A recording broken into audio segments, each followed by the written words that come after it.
Cobb-Douglas production function. The function was developed by Charles Cobb and Paul Douglas in 1920s based on their empirical study of American manufacturing industry.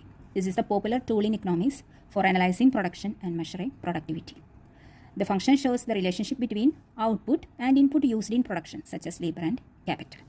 Q is equal to A into L raised to alpha into K raised to beta. Q means level of output. A means total factor productivity. It represents level of technology.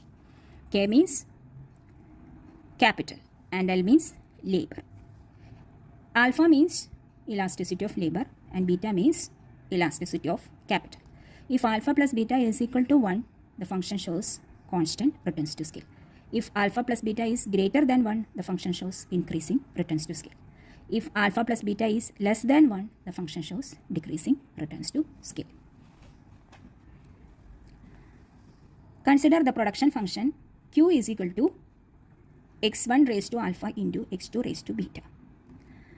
The firm produces Q amount of output using x1 amount of factor 1 and x2 amount of factor 2. If we increase both inputs T times, so we will get new production function Q1 is equal to T into x1 whole raised to alpha into T into x2 whole raised to beta. Remove the brackets. T raised to alpha into x1 raised to alpha into T raised to beta into x2 raised to beta. Rearrange the factors. So, T raised to alpha into T raised to beta into x1 raised to alpha into x2 raised to beta. Apply the laws of exponent. A raised to m into a raised to n is equal to a raised to m plus n. So, here T raised to alpha into T raised to beta means T raised to alpha plus beta into x1 raised to alpha into x2 raised to beta. So, the new production function is equal to Q1 is equal to T raised to alpha plus beta into x1 raised to alpha into x2 raised to beta. If alpha plus 1 beta is equal to 1, then Q is equal to T into old production function.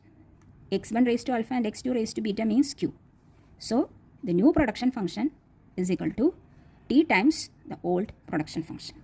If alpha plus beta is equal to 1, the production function shows the constant returns to scale.